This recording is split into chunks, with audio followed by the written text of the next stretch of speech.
빌립보서 본문 1장 1절부터 11절 한 절씩 교독하고 마지막 절은 함께 읽겠습니다. 저부터 읽겠습니다.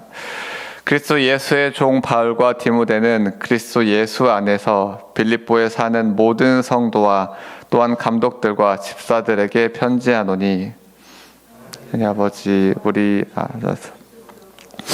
은혜와 평강이 너희에게 있을지어다.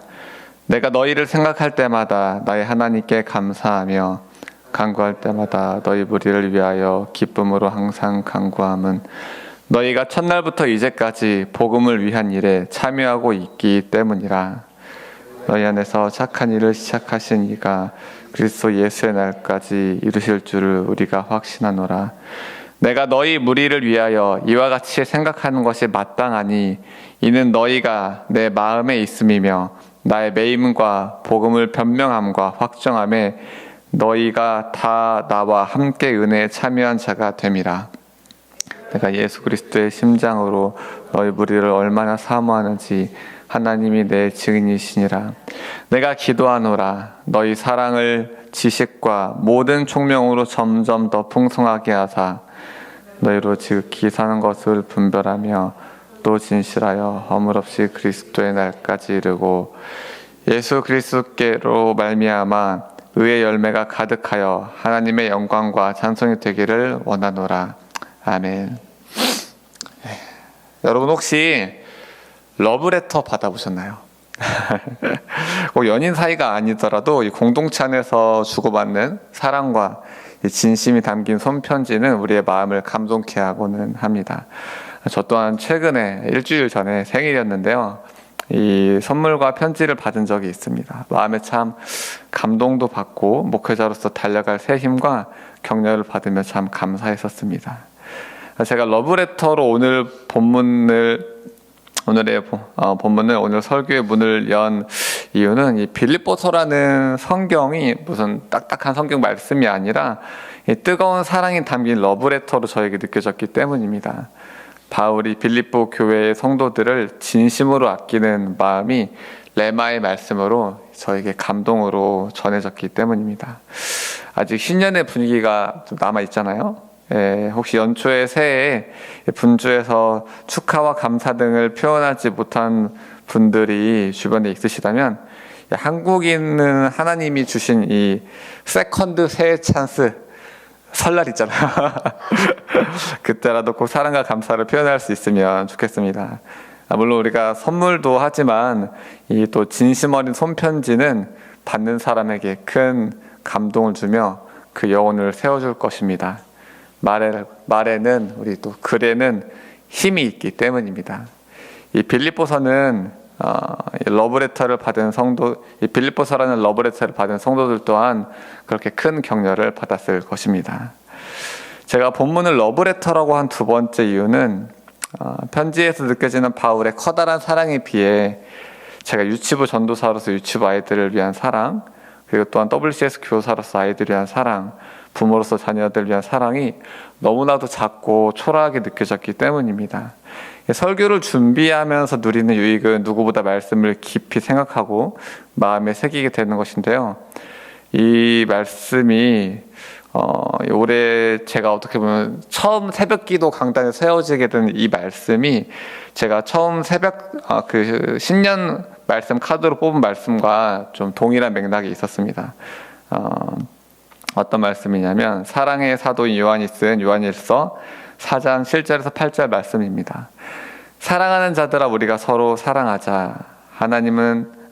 사랑은 하나님께 속한 것이니 사랑하는 자마다 하나님으로부터 나서 하나님을 알고 사랑하지 아니하는 자는 하나님을 알지 못한다니 이는 하나님은 사랑이심이라. 아멘. 사랑하지 아니하는 자는 하나님을 알지 못하나니, 약간 찔끔하는 말씀이었습니다. 하나님께서 이처럼 저에게 새해 2번이나 사랑에 대해서 말씀하셨는데요. 저의 마음 깊은 곳까지 잘 아신 하나님께서 제가 얼마나 사랑이 부족한지 너무나 잘 아셔서 제 마음에 새겨주시는 것 같습니다.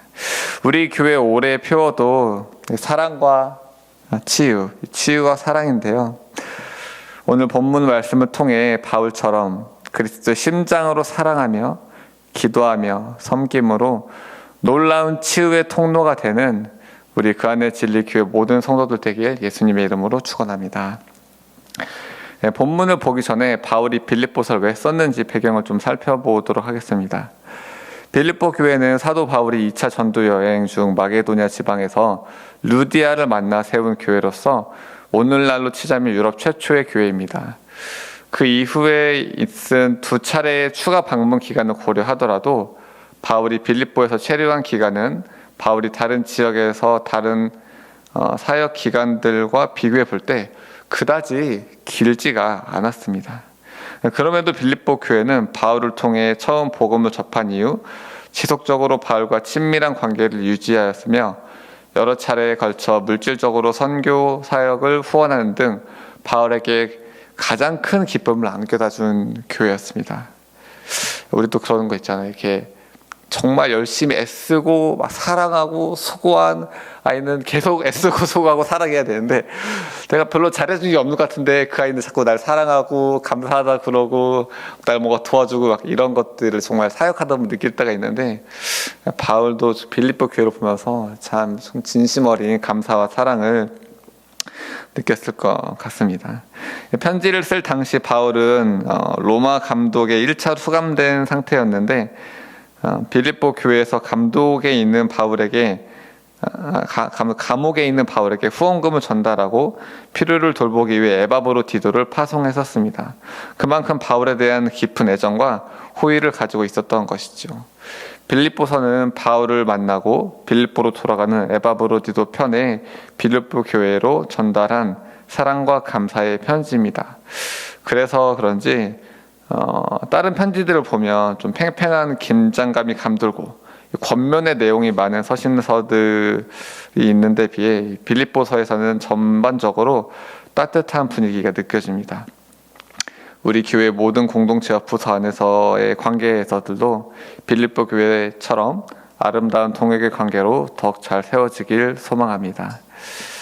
이제 좀 본문을 보려고 하는데요. 1, 2절은 바울 서신의 서두에 해당하는 인사말이고 이후로 3절에서 11절이 본론인데 이 첫 번째로 빌립보 교회의 모습, 그리고 두 번째로 그런 빌립보 교회의 모습에 대한 바울의 반응, 마지막으로 빌립보 교회를 위한 바울의 기도로 구성되어 있습니다. 각각은 바람직한 교회 혹은 성도의 모델, 목자의 모범, 기도의 모범이라 할 수 있습니다. 많은 내용들을 제가 좀 이렇게 설명을 할 건데요. 그 속에서 조금 약간 통일된 메시지는 없을 수 있지만 좀 각자에게 주시는 하나님의 음성을 듣는 시간이 됐으면 좋겠습니다. 먼저는 빌립보 교회의 모습입니다. 바울이 감사했던 빌립보의 교회의 모습은 첫 번째로 동역함입니다. 5절에 복음을 위한 일에 참여하고 있기 때문이라 because of your partnership in the gospel. 이 파트너십이라는 단어가 참 와닿는데요. 사실 바울이 세웠던 교회들은 사도 바울이 직접 세운 초대 교회들이잖아요. 그런데도 불구하고 문제가 많았습니다. 율법주의로 돌아가라고 했던 갈라디아 교회, 다양한 이단들이 팀탔던 골로새 교회, 바울의 사도권을 부인하며 분쟁하고 다퉜던 고린도 교회, 고난과 핍박으로 힘들어했던 데살로니가 교회 같이 다양한 문제와 어려움들이 있었습니다. 어떤 면에서 보면 힘이 되기보다 짐이 되기도 했을 것 같습니다. 반면 앞에서 얘기했던 빌립보 교회는 바울이 많은 시간을 머물며 사역했던 교회가 아님에도 불구하고 바울의 힘이 되어 주었습니다. 계속 돌봐야 할 대상이기보다 바울의 동역자, 파트너가 되어 주었습니다. 신앙의 성장 과정은 다 다를 수도 있겠지만 우리 모두가 빌립보 교회처럼 든든한 동역자로 세워지기를 축복합니다. 바울이 감사했던 빌립보 교회의 두 번째 모습은 신실함입니다. 5절에 첫날부터 이제까지 From the first day until now 처음 봤던 모습부터 지금까지 한결같다는 것입니다. 사람이 참 이러기 쉽지 않은데요. 사람이 있는 공동체든 성장의 과정에 있습니다. 또한 기복이 있기 마련입니다. 그런데 빌립보 교회는 복음을 들은 첫날부터 지금까지 변함없이 신실하게 바울의 동역자가 되어 주었습니다. 왜 우리 빌립보에는 오래 있지 않았냐? 다른 웹에서 이런 데막 2년씩 있지 않았냐 이러면 서운하지도 않았던 것 같습니다. 바울은 이처럼 신실하게 동역하는 빌립보 교인들을 보면서 감탄합니다. 6절에 너희 안에서 착한 일을 시작하신 이가 그리스도 예수의 날까지 이루실 줄을 우리가 확신하노라 라며 신뢰를 보내고 있습니다. 그들의 삶에서 그리스도가 살아계신 증거와 열매들이 흔들림 없이 한결같이 나타나는 모습을 보면서 구원의 확신을 인정해주고 있는 것입니다. 이 빌립보 교회처럼 늘 주님과 동행함으로 죽는 그날까지, 주님 다시 오늘 그날까지 신실하게 한결같이 열매 맺는 삶을 살아가는 저와 여러분 되기를 축복합니다. 바울이 감사했던 빌립보 교회의 세 번째 모습은 함께함입니다. 7절 하반에 나의 매임과 복음을 변명함과 확정함에 너희가 다 나와 함께 은혜에 참여한 자가 됨이라. 특별히 빌립보 교회는 바울이 매임, 즉 추감된 상황에도 함께 했습니다. 우리가 힘들 때 친구가 진짜 친구다라는 이런 말을 하죠. 빌립보 교회는 감옥에 갇힌 바울을 돕기 위해 후원금을 들고 찾아갔습니다. 힘들 때 외면하지 않고 또 말과 혀로만 사랑하지 않고 행함과 진실함으로 함께하는 이 빌립보 교회 같은 우리 그 안에 진리 교회 공동체 되기를 예수님의 이름으로 축원합니다. 이에 대한 바울의 반응은 네 가지로 정리해 볼 수 있겠는데요. 첫 번째는 감사입니다. 3절에 내가 너희를 생각할 때마다 나의 하나님께 감사하며, 저 같아도 정말 바울의 입장에 있으면 진짜 감사가 나왔을 것 같습니다. 둘째는 기쁨으로 간구함입니다. 바울은 자신이 세웠던 교회들의 많은 문제들을 보며 대부분 기쁨으로 간구하기보다는 애통함으로 간구했을 것 같습니다. 하지만 빌립보 교회는 생각만 해도 미소가 절로 나오며 기쁨으로 간구하게 되는 교회였습니다. 그 내용은 좀 후반부에 나누도록 하겠습니다. 셋째는 확신과 신뢰입니다. 한결같은 빌립보 교회의 모습은 신뢰와 확신을 심어주었습니다. 네 번째는 전 이 부분을 하나님께서 좀 마음을 주셨는데요. 마음에 있는 것입니다. 그리스도 예수의 심장으로 살아가는 것입니다. 마음에 있다는 것이 7절 중반에 너희가 내 마음에 있음이니, 너희가 내 마음에 있음이니, 영어로 since I have you in my heart, 내 마음에 너희가 있다 라는 것입니다. 저는 이 부분에서 좀 회개하는 마음이 들어 있습니다. 내 마음에 뭐가 있을까? 제 마음속에는 이 목회자로서 섬길 영혼들보다 사실 어떻게 보면 해야 될 일들, 사역들이 훨씬 더 큰 비중으로 차 있었기 때문입니다. 집안일 할 게 많죠. 집안일을 왜 합니까? 우리 아이들을 위해서 하는 거잖아요. 집안일을 하다 보면 아이들은 위한 일을 한다면서 정작 눈앞에 사랑을 줘야 되는 아이들은 야, 좀 비켜봐, 이렇게 좀 가만히 놀고 있어 하면서 아이들은 좀 뒷전이 되고, 수업 준비와 설교 준비를 한다고 열심히 하고 있는데 정작 그 메시지를 들을 영혼을 위한 기도와 사랑의 마음을 약간 한 켠을 밀려놓고 말씀에 깊이 들어갔는데 그 말씀을 받을 영혼에 대한 기도가 약간 옆에 있는 저의 어떤 일 중심적인 모습을 좀 돌아보게 하셨습니다. 여러분의 마음은 무엇으로 차 있으신가요? 우리의 마음은 사랑으로 가득 차 있어야 합니다. 하나님 사랑, 이웃 사랑으로 가득 차 있어야 합니다. 어떠한 일도, 심지어 사역도 그것을 위한 도구일 뿐입니다. 사랑이 없으면 우리는 울리는 꽹과리일 뿐입니다. 바쁜 세상에서 살아가며 할 일도 많지만 그 중심에 사랑을 놓치지 않는 제가 되길, 우리 그 안에 진리 교회 되길 진심으로 기도합니다. 마지막으로 9절에서 11절은 빌립보 교회를 위해 바울이 기쁨으로 간구했던 내용들입니다. 저는 빌립보서에 이렇게 좋은 기도문이 있는 줄 설교 준비하면서 처음 알았습니다. 맨날 우리가 중보기도 할 때 여러 가지로 하지만 저는 에베소서 말씀에 있는 것 종종 응용하기도 하는데, 기도하다 보면 뭐 영육 가운데 강건하게 하여 주시옵소서, 이 기도는 이렇게 뭔가 쉽고 이렇게 제 안에 배어 있는데 그것만 할 게 아니라 이 기도문을 좀 찾아 읽으면서 완전히 입에 붙여서 암송해서 이 기도의 무기, 기도의 도구로 삼아야겠다라는 생각을 하게 됐습니다. 저는 이 본문을 놓고 설교 준비를 하다가 이 기도가 나왔습니다. 특히 방학이라 함께하는 시간이 많아진 저희 집 아이들을 위한 기도문으로 자동으로 적용돼서 기도가 나오더라고요. 이 기도문을 통해 우리 다음 세대 아이들을 위해, 혹은 또 순환의 영적 자녀 순원들, 여러분의 제자들을 위해 활용해 봤으면 좋겠습니다. 제가 적용한 기도문을 읽고 설교를 마무리하고 각자의 자리에서 오늘 본문 설교 큐티 말씀 또 읽으면서 적용해 보면서 기도해 봤으면 좋겠습니다. 제가 작성한 기도문을 한번 읽어보도록 하겠습니다. 하나님, 우리의 자녀들이 다른 어떤 것보다 사랑이 더욱 자라나게 하여 주시옵소서. 반주를 살짝 넣어주시면 좋을 것 같아요. 배우는 지식과 인사이트들이 이 인사이트가 성경의 본문에 총명이라고 되어 있는 부분들인데요. 사랑을 더욱 풍성하게 하는 데 쓰이게 하여 주시옵소서. 배워서 남준 아이들, 배워서 그걸로 이기적인 걸로 살아가는 것이 아니라 배워서 더욱 사랑하는 아이들로 자라나게 하여 주시옵소서. 하나님, 우리 자녀들이 지극히 선한 것을 분별하게 하여 주시옵소서. 악한 것들, 세상의 것들에 끌려서 아빠 이거 해도 돼요? 저거 해도 돼요?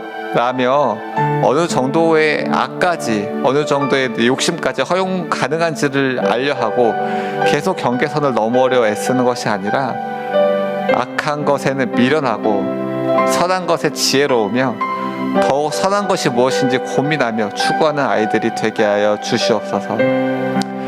하나님, 우리 자녀들이 진실하게 하여 주시옵소서. 아니에요 라고 변명하지 않게 하시고 자기 입장만 주장하며 잘못을 인정하지 않는 모습을 고쳐주시고, 제가 먼저 그랬어요, 제 때문이에요 라며 남 탓하지 않게 하여 주시옵소서. 거짓 없이 참되고 진실한 입술이 되게 하여 주시옵소서. 하나님, 우리 자녀들이 허물 없이 그리스도의 날까지 이르게 하여 주시옵소서. 죽는 그 순간까지 수많은 죄의 유혹 속에 넘어가지 않게 하시고, 혹 넘어지더라도 은혜의 보좌 앞에 나와 용서함, 죄사함의 은혜를 누리게 하여 주시옵소서. 주님 다시 오실 것을 기대하고 갈망하며 순결한 신부로 준비되게 하여 주시옵소서.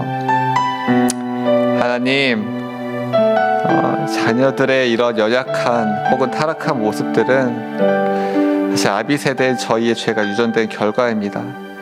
아이들의 모습을 보기 전에 저희의 눈에 들보를 먼저 뽑고 회개하며 변화되게 하여 주시옵소서. 아비 세대가 먼저 본이 되게 하시고 무엇보다 사랑으로 섬기게 하여 주시옵소서. 하나님, 우리 자녀들이 예수 그리스도로 말미암아 의의 열매가 가득하게 하여 주시옵소서. 성령의 열매를 맺어서 예수님을 닮은 성품으로 빚어지게 하여 주시옵소서. 또한 빌립보 교회처럼 신실한 동역자가 되어 교회를 세우고 가정과 공동체를 세우고 선교 사역을 지원하며 선교 사역에 동참함으로 풍성한 영혼 구원의 열매를 맛보게 하여 주시옵소서. 그리하여 우리 자녀들이 하나님의 영광과 찬송이 되기를 소망합니다. 예수님의 이름으로 기도했습니다. 아멘. 네, 각자 기도하겠습니다.